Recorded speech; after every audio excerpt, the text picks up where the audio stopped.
예, 안녕하십니까. 제가 목소리가 이렇게 됐어요. 감기 조심하시기 바랍니다. 예, 오늘은 제 4장 그리스도에 대해서 공부할 텐데요. 여러분 교재 47페이지인가요? 47페이지 펴시고요. 우리가 믿는 신앙을 기독교라고 하고 또 다른 말로 그리스도교라고도 합니다.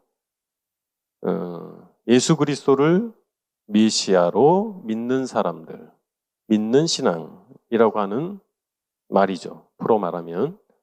그래서 기독교인이 믿는 하나님을 믿는 거잖아요. 그 믿음의 궁극적인 대상이 누구냐면 바로 예수 그리스도이세요.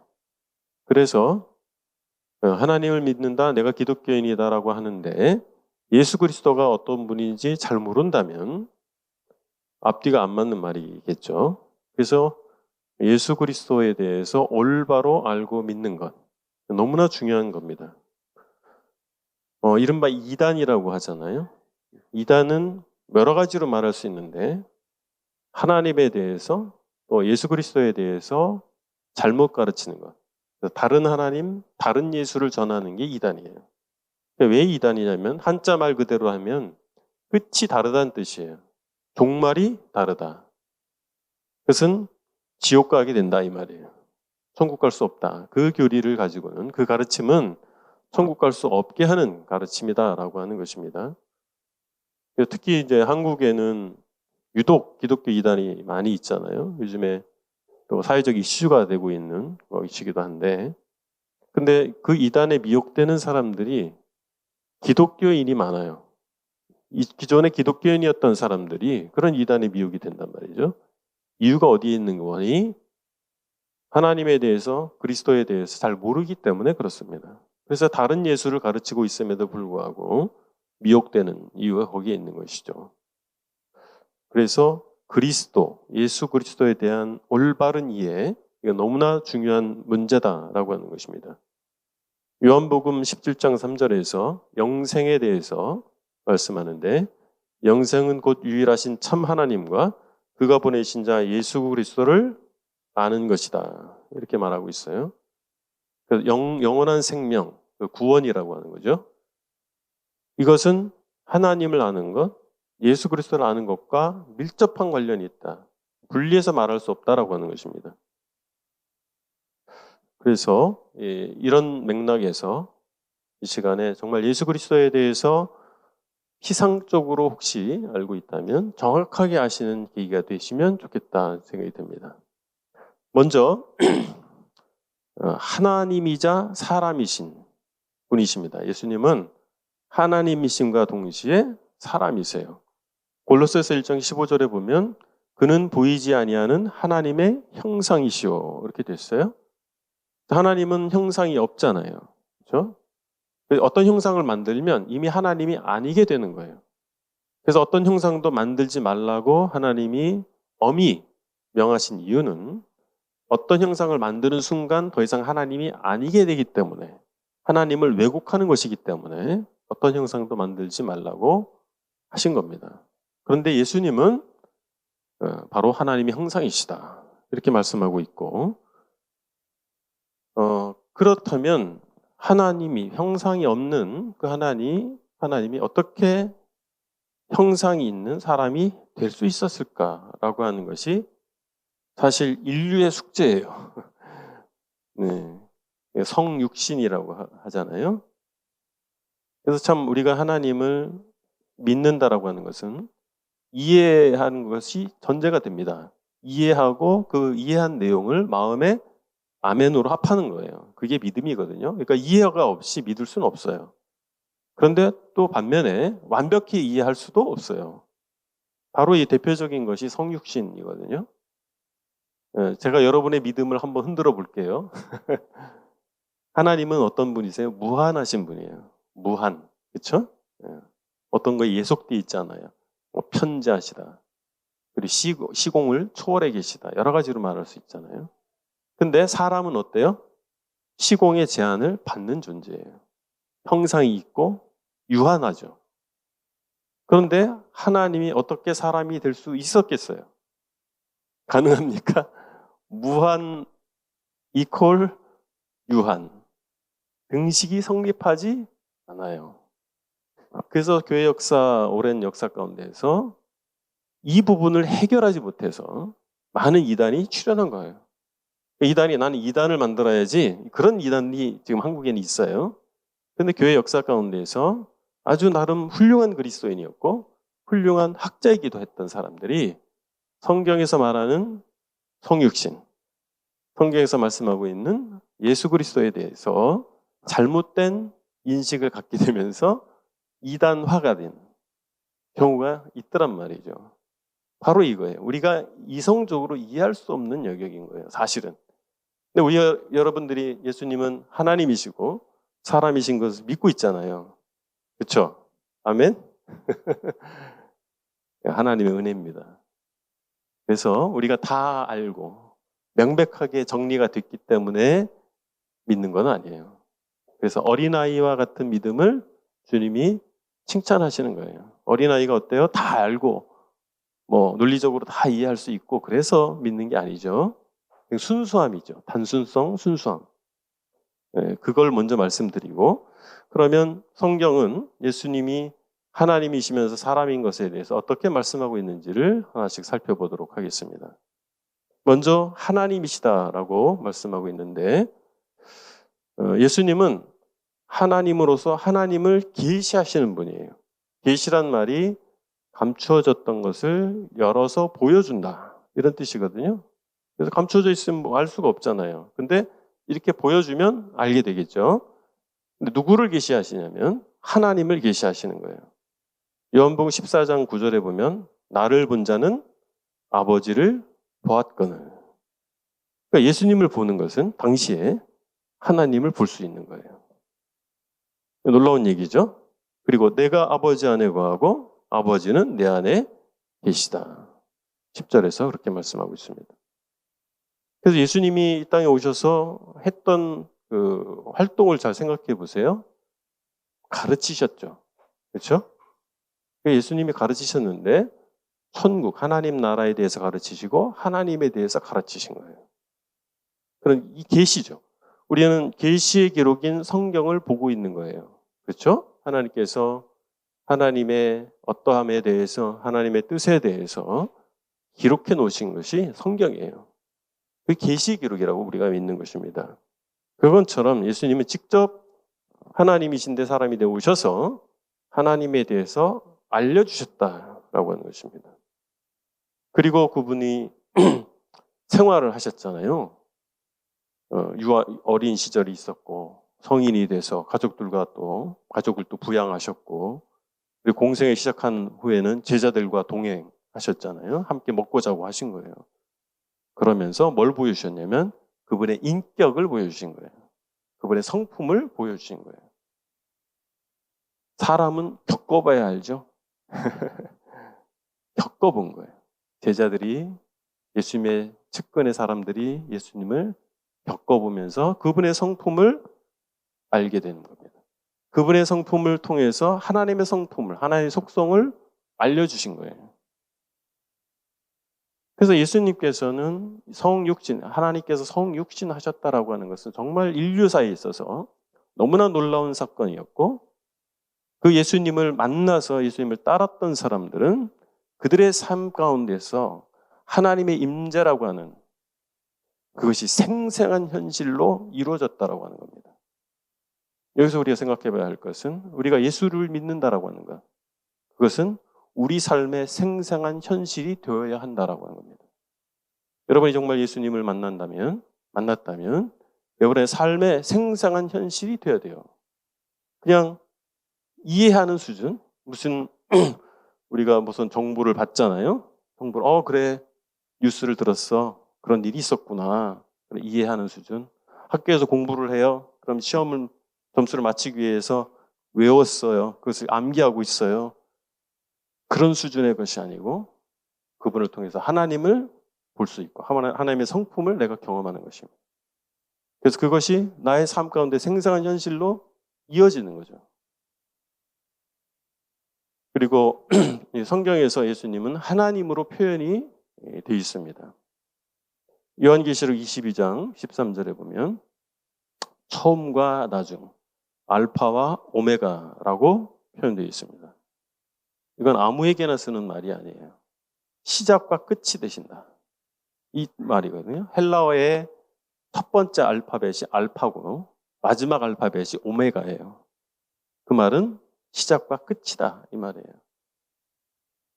그 말은 다른 말로 시작이 없는 분이고 끝도 없는 분이라는 뜻입니다. 여러분 하나님이 창조하신 모든 만물은 시작과 끝이 다 있어요. 이 세상을 호령했던 영웅호걸들이 난 날이 있고 죽은 날이 있잖아요. 제국도 시작된 날이 있고 망한 날이 있어요. 영원한 게 없어요. 근데 바로 처음이요 나중이란 말, 알파 오메가란 말은 시작도 없고 끝도 없는 분이라는 뜻입니다. 그 말은 뭐예요? 하나님이라는 뜻이에요. 하나님밖에 없습니다. 그리고 스스로 있는 자다. 요한복음 8장 25절에 보면 스스로 있는 자다. 모든 존재하는 피조물들은 인과 법칙에 의해서 원인이 있어요. 모든 피조물은 창조주의 창조 사역이라는 원인에 의해서 발생하게 되는 겁니다. 존재하게 된 거예요. 근데 하나님은 스스로 있는 분이에요. 스스로 있는 존재는 하나님밖에 없어요. 예수님이 스스로 있는 자는 얘기예요. 얘기는 뭐예요? 하나님이라는 얘기입니다. 두 번째로 예수님은 창조주라고 말씀하고 있습니다. 골로새서 1장 16절 17절에 보면 만물이 그에게서 창조되되 그분은 창조주이십니다. 그리고 요한복음 5장 22절에 보면 심판자라고 말씀하고 있어요. 그리고 죄를 용서하시는 자라고 마태복음 9장 2절 이하에서 죄를 용서하는 자라고 말씀하고 있습니다. 그래서 창조하시고 심판하시고 용서할 수 있는 분은 하나님밖에 없는 것입니다. 세 번째로는 빌립보서 2장 9절 이하에 보면 우주의 주인이시다라고 말하고 있습니다. 우주의 주인. 이 세상 만물의 주인이 누구냐면 바로 예수님인 거예요. 이 세상 만물의 주인은 하나님이잖아요. 그러니까 예수님은 곧 하나님이시다 이 말입니다. 이 세상 만물의 주인일 뿐만 아니라 우리 개인의 주님이시기도 하신 거예요. 바로 성경은 이렇게 분명하게 예수님은 하나님이시라는 사실을 알려주고 있습니다. 그런가 하면 또 사람이라는 사실도 알려주세요. 성육신 아까 말씀을 드렸죠. 영원에 계신 분이 성육신 하신 거예요. 참 놀라운 사건인데 사도 요한이 요한복음에서 요한복음 1장 14절에서 이렇게 말합니다. 말씀이 육신이 되었다. 우리가 헬라어를 다 잘 알 수는 없지만 이 표현을 좀 알아두면 좋습니다. 여기 육신이라는 표현이 헬라어로 사르크스라고 하는 단어가 사용됐어요.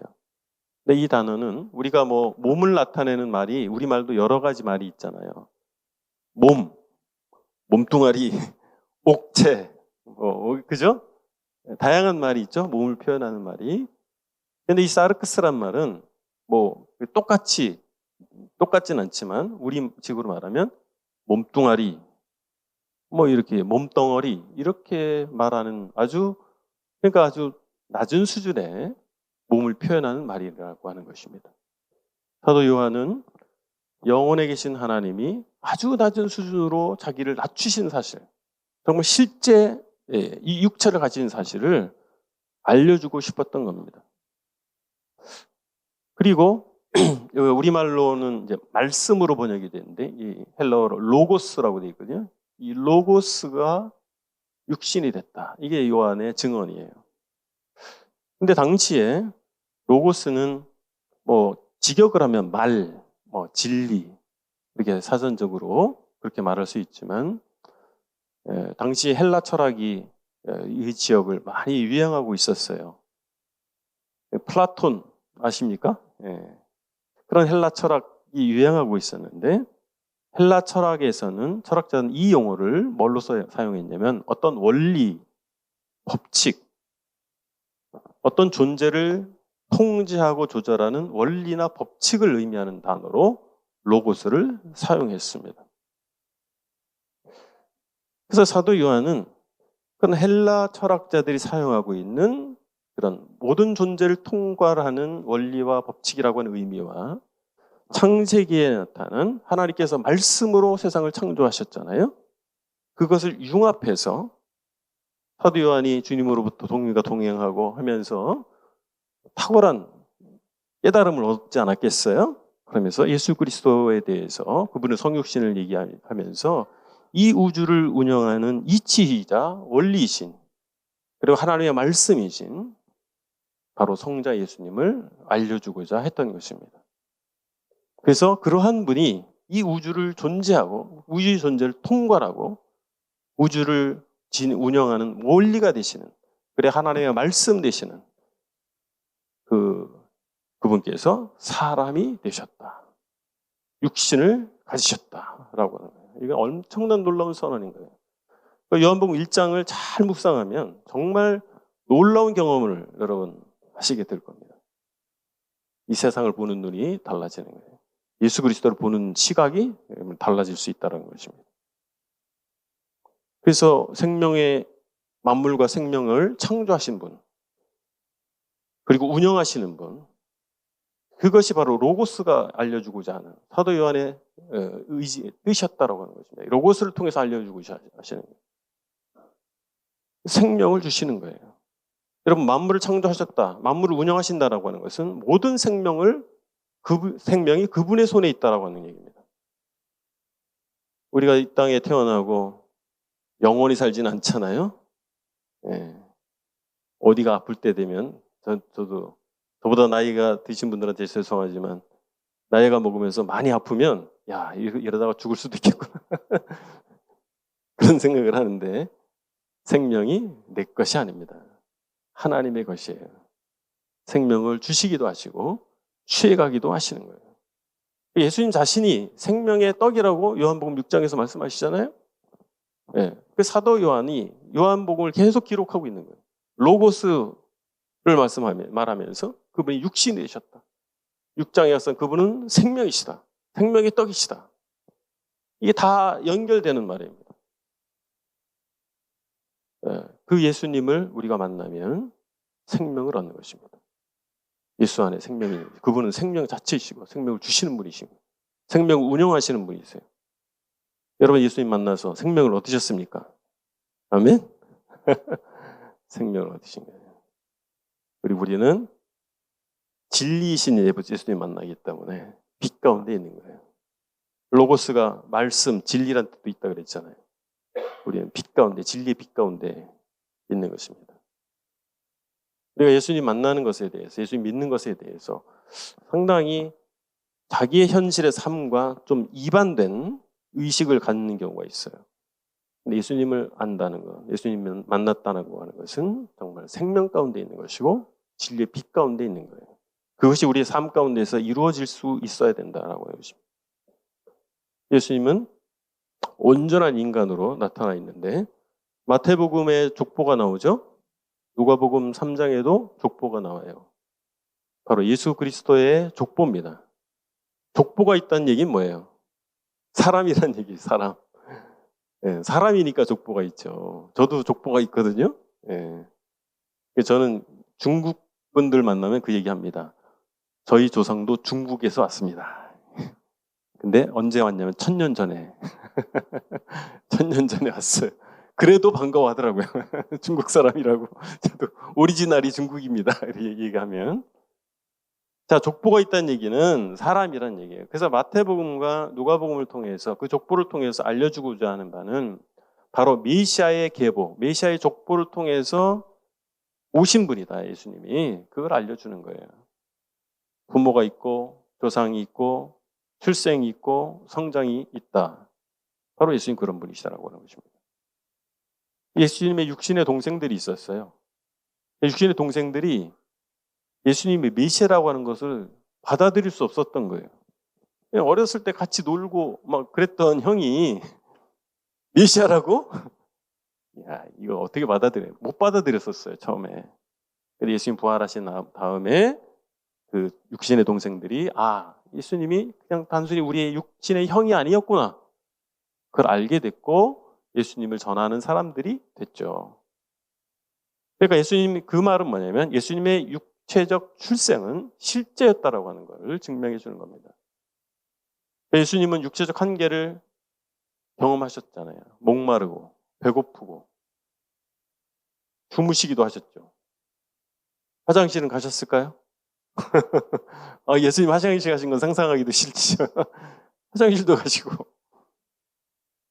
근데 이것이 조화가 안 되는 거예요. 어떻게 하나님이 피곤하지? 하나님이 전능하신 분인데 이걸 어떻게 이해할 수 있어요? 그럼 하나님이 아니셨나? 사람이 됐을 때는 하나님이 시기를 이제 없어졌나? 아니에요. 성경은 그렇게 말씀하고 있지 않습니다. 온전히 하나님이시면서 온전히 사람이신 거예요. 그러니까 우리가 이해가 안 되죠. 조화가 안 되는 거예요. 그렇잖아요? 하나님은 고통 느끼지 않고 죽지도 않으시는 분인데 어떻게 고통을 느끼고 죽을 수 있지? 그런 분은 잠깐 동안 하나님이 아니었던 것인가? 그렇게 주장하는 사람도 있었다니까요. 이게 사람이 된 것처럼 보였지 실제 사람은 아니었을 거야. 그게 조화가 안 되기 때문에 그런 식으로 생각하는 사람도 있었다 이 말입니다. 이게 놀라운 사건이에요. 성육신은 인간의 이성으로 정리할 수 없는, 명쾌하게 정의 내릴 수 없는 사건이에요. 그러나 실제고 성경이 증언하고 있고 그래야만 우리가 구원받을 수 있다라고 하는 거죠. 예수님이 왕자로 오셨으면 그래도 좀 어필하기 좋았을 텐데 어느 나라의 왕자로 오셨으면 그렇게 하지 않을까? 또 좀 권세 있는 부잣집 아들로 좀 오셨으면 근데 가난한 목수의 아들로 태어나셨습니다. 그리고 그렇게 성장하시고 이 육신의 아버지 요셉이 언제 죽었는지는 잘 모르겠지만 아마도 일찍부터 가족의 생계를 책임지지 않았을까. 목수 일하면서 그런 삶을 사셨어요. 정말 낮아질 대로 낮아지신 거예요. 그래서 이러한 방금 이제까지 말씀드린 이해가 안 되는 뭔가 정립하기 어려운 요소들 때문에 예수님에 대한 오해들, 잘못된 가르침들이 있었는데 그런 왜곡된 가르침 중에 하나가 4세기에 아리우스라고 하는 사람이 주장한 가르침입니다.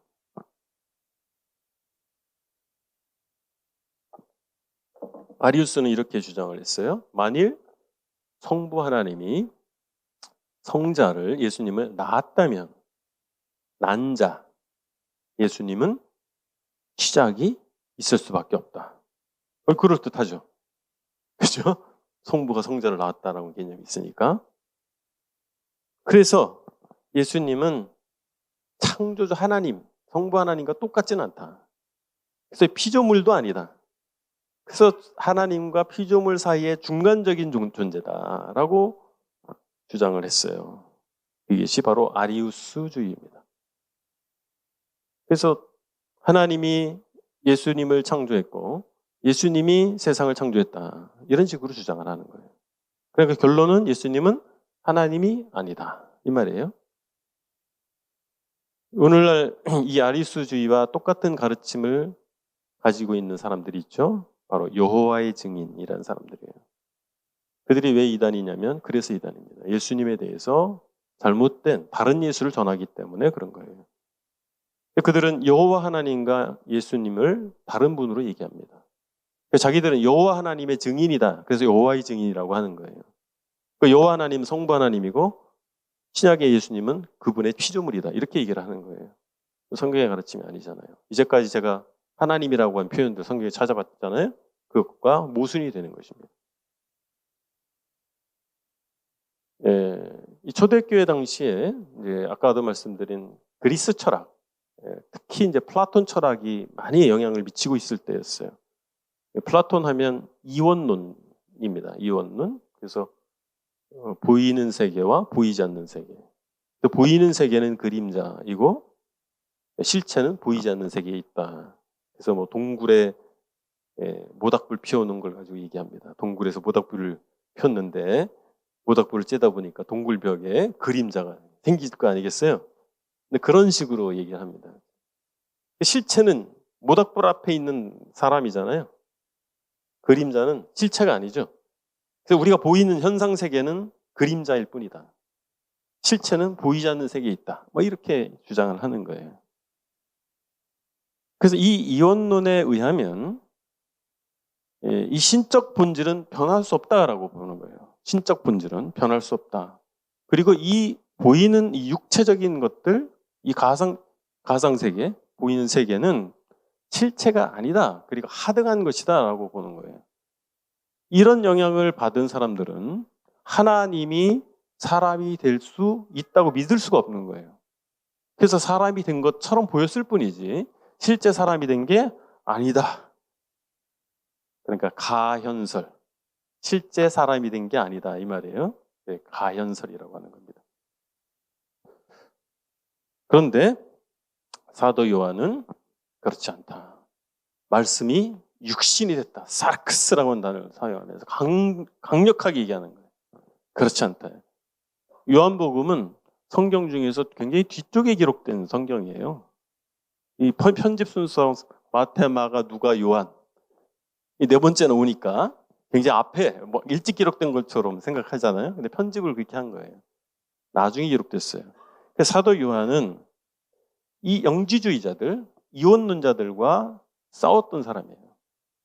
그러면서 이 이원론자들이 잘못된 예수를 말하고 하니까 그렇지 않다라고 하는 것을 반증하기 위해서 요한복음을 썼고 요한 서신서를 쓴 거예요. 그래서 요한복음을 통해서 예수는 로고스셨는데 육신이 되신 분이다라고 하는 것을 1장부터 강력하게 선언하고 있는 것입니다. 그래서 그런 표현이 있죠. 육체를 입고 오신 하나님. 이것도 곡해하면 안 돼요. 이런 표현을, 성경의 표현을 가지고 육체는 예수님인 사람이지만 그 안에 있는 속성은 하나님이다. 하나님이고 인간적 속성이 없다. 이렇게 주장하는 사람들도 있어요. 이게 맞을까요? 그러면 사람이 아닌 거예요. 그러니까 사람이 되셨단 말은 육체만 사람인 것이 아니라 그 인격과 인간의 속성이 있죠. 우리 내면에 있는 그 속성도 다 사람이었다는 얘기예요. 그러면서 하나님인 게 또 아니냐? 하나님이신 거예요. 이러니까 어렵죠. 그러니까 조금만 우리가 좀 논리적으로 체계적으로 생각하기 시작하면요. 이게 굉장히 복잡해지고 어려워집니다. 그러니까 은혜로 우리가 믿고 있다 이 말이에요. 은혜로. 정리하면 쉽게 정리하면 하나님이 사람이 되셨는데 인간의 육체를 가지시고 뿐만 아니라 인간의 본성도 가지신 거예요. 인간의 속성, 우리 내면의 속성이 있죠. 그러면서 하나님의 속성도 갖고 계신 거예요. 근데 이 인간의 속성과 하나님의 속성이 아주 신비롭게 연합되어 있는 그런 분이 바로 성육신하신 예수님이시다. 이렇게 말할 수밖에 없는 거예요. 그 이상도 이하도 아닙니다. 그러면 예수님이 오셔서 무슨 일을 하셨느냐라고 하는 겁니다. 그분의 삶과 사명을 살펴볼까요? 첫 번째, 선지자의 일을 하셨어요. 마태복음 1장 14절, 15절에 보면 요한이 잡힌 후 예수께서 마가복음이죠.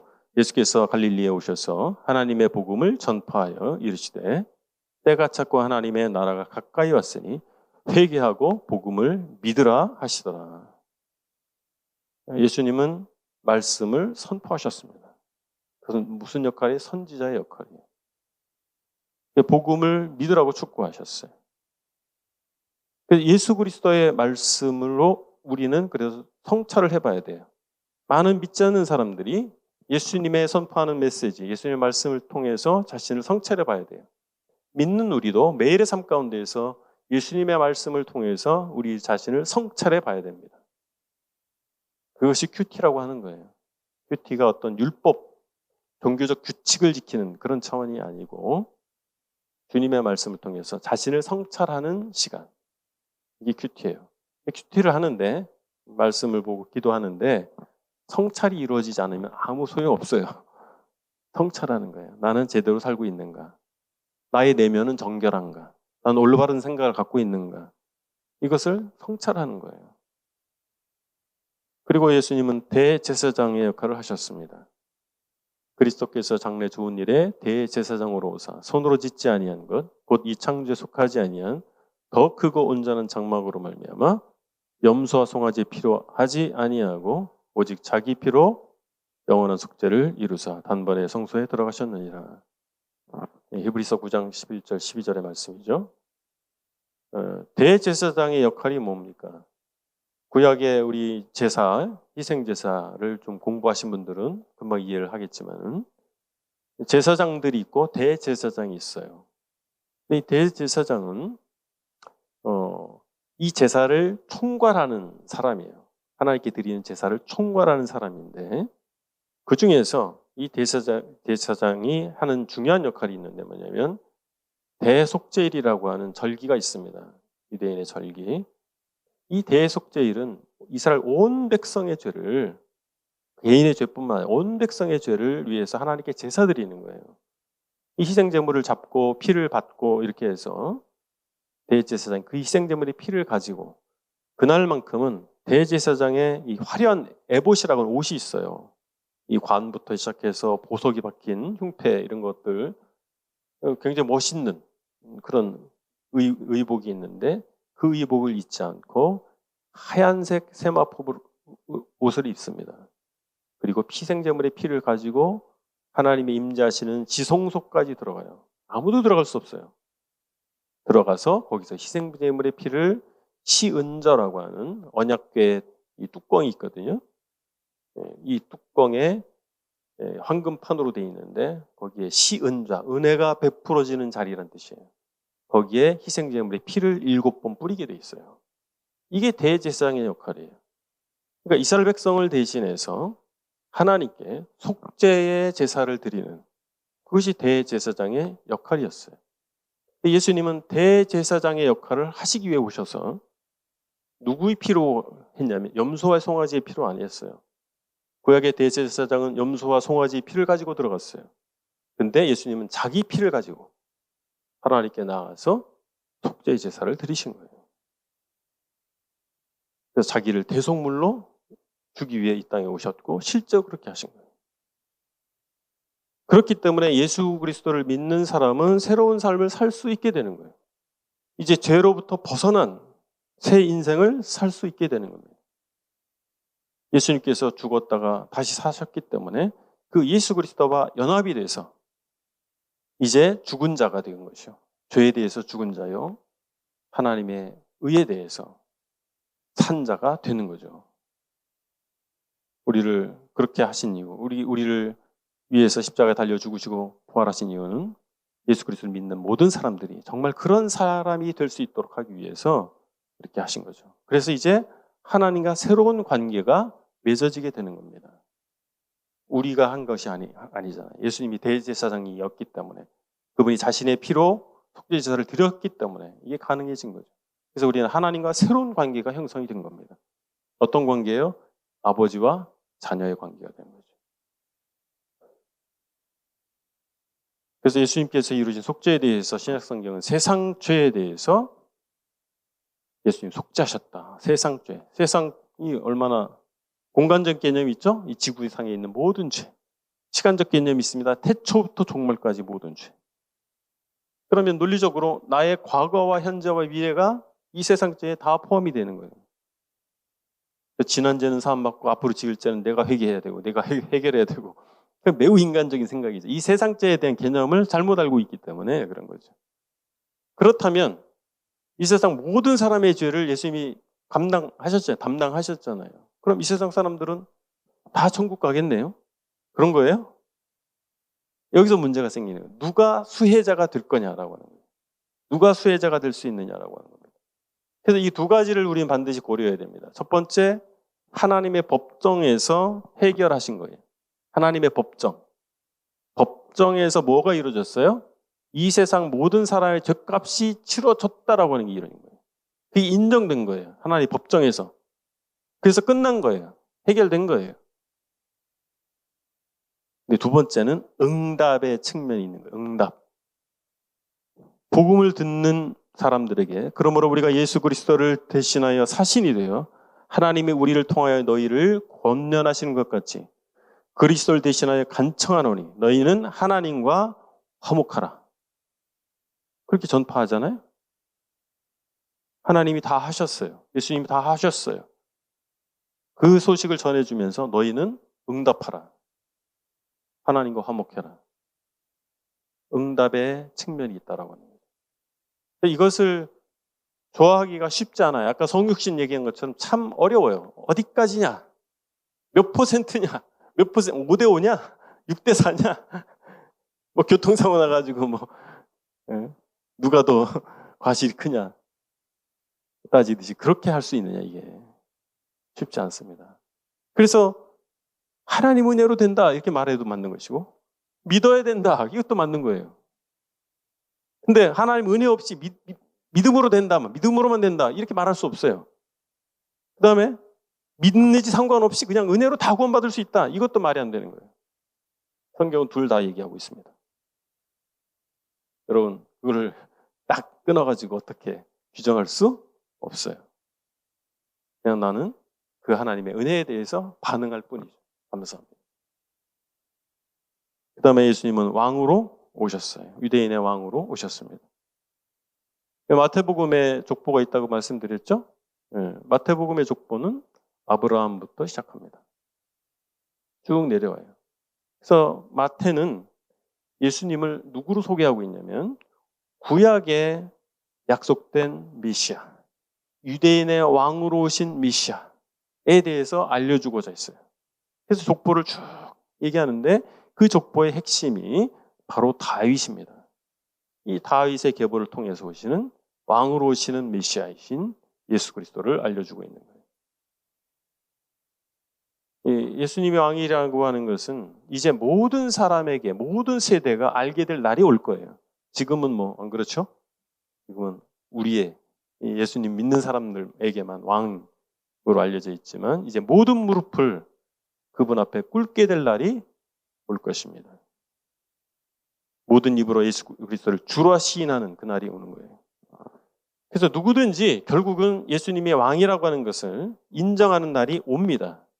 모든 사람이, 이제까지 살았던 모든 사람, 현재 존재하는 모든 사람, 앞으로 존재하게 될 모든 사람이 그래서 인정하게 될 그 날이 와요.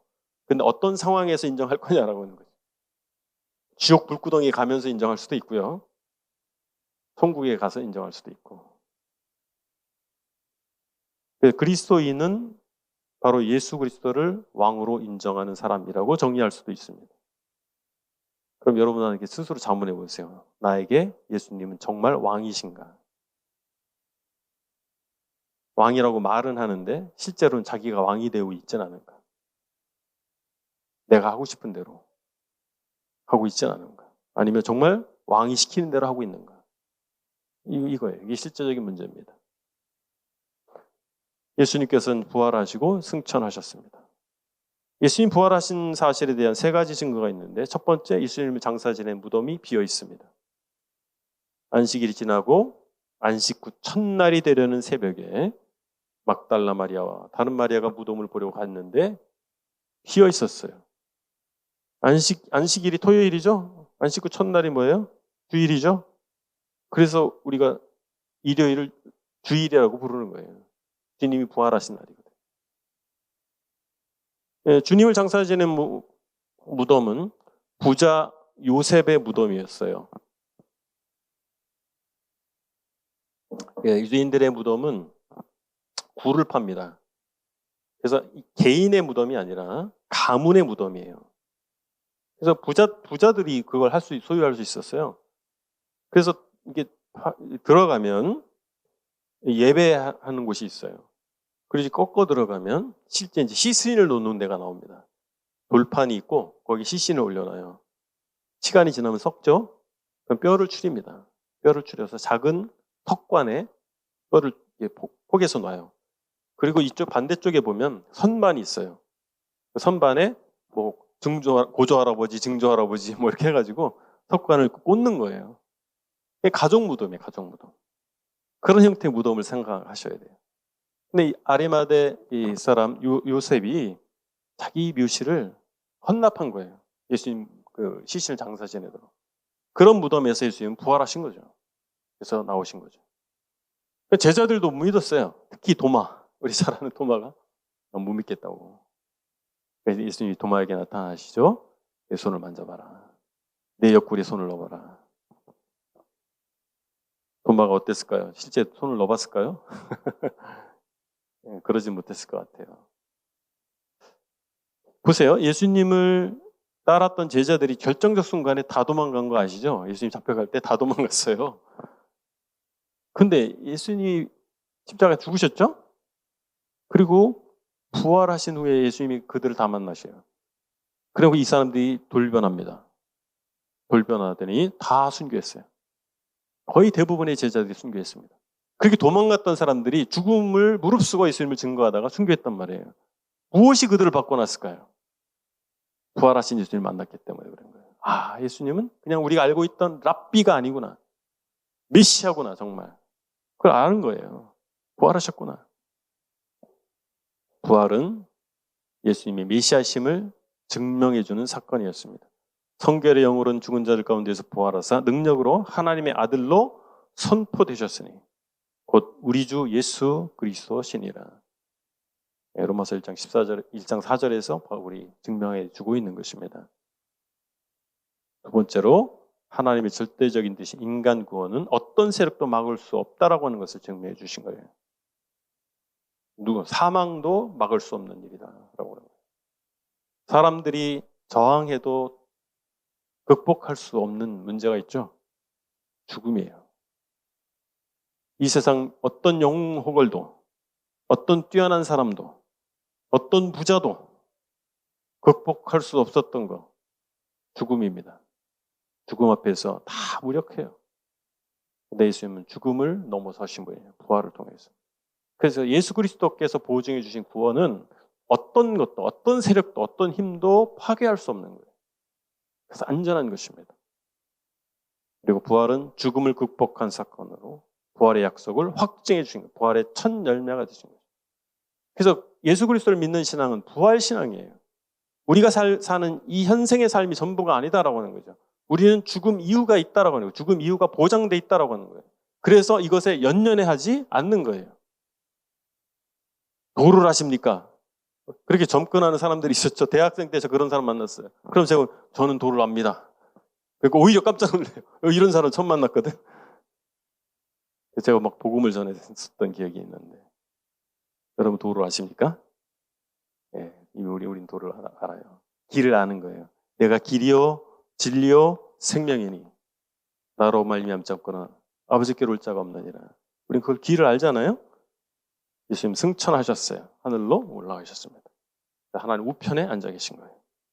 그래서 지금 하나님 우편에서 모든 사역을 하고 계신 거예요. 우리 중보자가 되시고 우리 교회의 머리가 되시고 다시 오실 계획을 갖고 계신 거예요.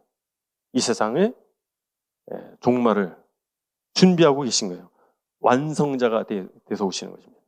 그분은 다시 오시는 거예요. 주님이 다시 오신다라고 하는 것이 감격으로 다가올 수도 있고 두려움으로 다가올 수도 있습니다. 우리 모두는 주님 앞에 설 것입니다. 그래서 잘 생각해 보면 연연해 할 것이 사실 없어요. 누구로부터 인정받고 세상에서 얼마나 잘 먹고 잘 살고 별거 아닙니다. 가장 중요한 건 주님 앞에 선다는 사실이에요. 주님이 평가하시는 것입니다. 사람이 보기에 휘황찬란하고 그럴싸해 보이는 업적이 있다 할지라도 주님 보실 때 아무것도 아닐 수도 있는 겁니다. 누구도 인정하지 않는 수고와 헌신이 이라 할지라도 주님이 인정할 수 있는 거예요. 거기서 판가름 나는 겁니다. 예수님은 사람이 되어 오신 하나님이십니다. 우리에게 영원한 생명을 주시기 위해서 이 땅에 오셨습니다. 하나님이 사람이 되어 오신 것은 진정한 낮아지심이에요. 우린 그분을 믿는 거예요. 우린 그분보다 더 낮아질 수 없어요. 예수 그리스도를 정말 믿으면, 예수 그리스도를 정말 만나는 사람은 겸손해라. 그래서 겸손해지는 게 아니에요. 그냥 그분처럼, 그분 비슷해지는 거예요. 그분보다 더 낮아질 수 없어요. 우린 그분의 제자라면 그렇게 교만해질 수 없는 겁니다. 안 맞는 거예요. 예수님의 제자가 교만할 수 없어요. 예수님 그렇게 겸손해지신 분이기 때문에 그렇습니다. 주님은 천국 복음을 전파하시고 영원한 속죄의 제사를 드리시고 또 믿는 자들의 왕이 되셨습니다. 우리가 예수님을 믿는다면 내 생각이 아니라 주님의 말씀을 따르는 사람이고 주님을 나의 죄를 사하시는 분이신과 동시에 나의 왕으로 인정하는 것입니다. 주님은 사망을 이기시고 부활하셨습니다. 그리고 승천하셨습니다. 이제 주님은 심판주로서 다시 오실 거예요.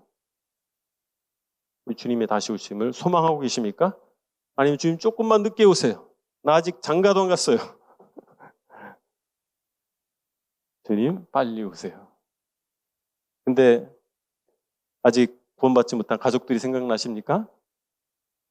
전 세계 정세에 돌아가는 거 보면서 야 주님이 바로 오실 수도 있겠는데? 이런 생각이 듭니다. 그럼 어떻게 하셔야 되겠어요? 정말 기도 많이 하시고 어떻게든 복음을 전하려고 하시기 바랍니다. 그리고 우리의 삶의 평가가 있을 거예요. 내 주님 앞에 갔을 때 뭔가 내 주님을 위해서 한 게 아무것도 없다 생각이 드십니까?